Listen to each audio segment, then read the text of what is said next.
Perang Ukraina apakah akan membawa kita ke arah perang dunia?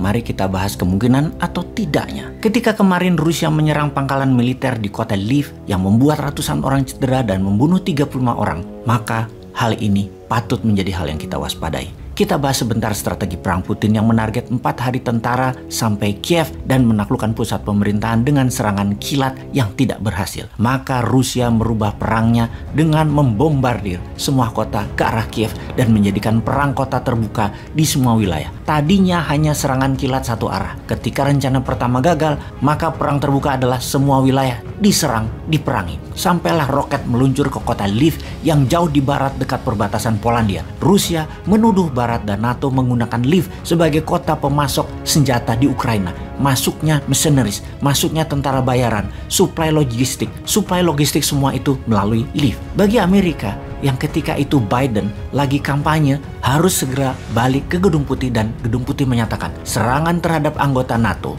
karena Polandia adalah anggota NATO, akan menjadi dijawab serius dengan perang. Polandia akan menjadi ground base persenjataan dan pasukan. Saat ini di Polandia sudah kedatangan lebih 10.000 tentara, di mana 4.000 tentara itu dideploy oleh Amerika. Terlihat intensitas kegiatan militer meningkat tajam masuk dan keluar Polandia. Dan inilah hal yang ditunggu-tunggu, akankah perang dunia ketiga itu terjadi? Kemarin Swedia juga menuduh Rusia melewati wilayah udaranya. Ditambah lagi, 143 negara di PBB menentang agresi militer Rusia ke Ukraina. Kemudian Rusia mengancam balik semua negara yang menentangnya dan akan melakukan pembalasan. Ditambah lagi, lebih dari 1 juta warga mengungsi dari Ukraina, kebanyakan ke Polandia, yang lainnya ke Jerman, Rumania, Slovakia, Belarus. Ini merupakan jumlah terbesar perpindahan migrasi manusia melebihi Perang Dunia Kedua di awalnya. Jadi, kita harus mempelajari polanya dan patternnya. Setiap hari, perang semakin membesar, semakin meluas. Setiap hari, semakin banyak negara yang terlibat. Setidaknya di awalnya adalah menerima pengungsi yang diduga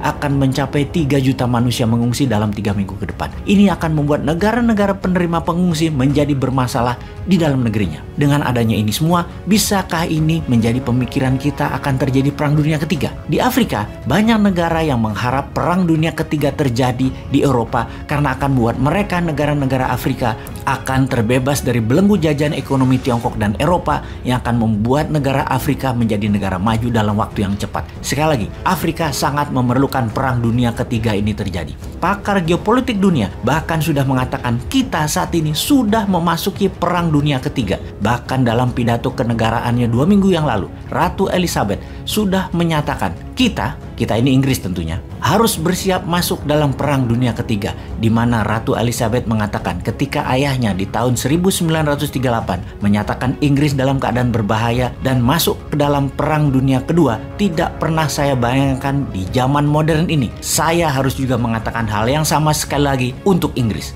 Sekali lagi, apakah ini masuk kategori perang dunia? Apa itu yang dimaksud dengan perang dunia? Dalam pernyataan sejarah, yang dimaksud dengan perang dunia adalah seluruh dunia berperang, setidaknya sebagian besar terlibat. Perang Dunia Pertama misalnya melibatkan seluruh negara Eropa, Amerika, sebagian Afrika, sebagian Amerika Latin. 70% dunia terlibat Perang Dunia Pertama. Selagi kita bicara saat ini, mungkin hanya Ukraina dan Rusia yang berperang di garis depan. Sisa dunia tidak ada yang berperang di garis depan. Sebuah fakta lagi, perang dunia semuanya bermula dari perang kecil. Kembali ke perang awal 1914, bulan Juni, ketika Archduke Franz Ferdinand dibunuh di Bosnia. Dia adalah pewaris dari kerajaan Austro-Hungarian yang dibunuh oleh nasionalis Serbia. Kemudian Austria-Hungaria menyatakan perang terhadap Serbia. Setelah itu, efek domino terjadi. Di tahun 1915 banyak negara masuk dan terus bertambah sampai 1916. Puncaknya hampir semua negara masuk Perang Dunia Pertama di tahun 1918.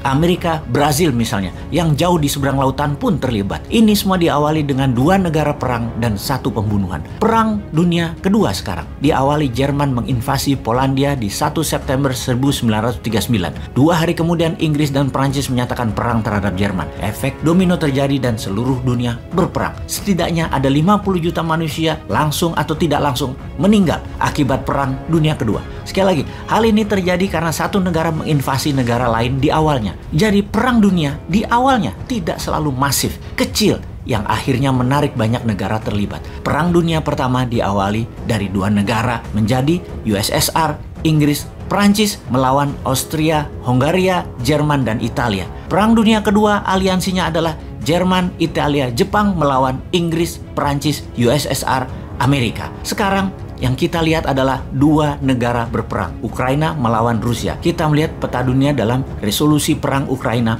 141 negara menentang Rusia, 5 mendukung, 35 abstain. Inilah peta aliansi versus Axis power Rusia.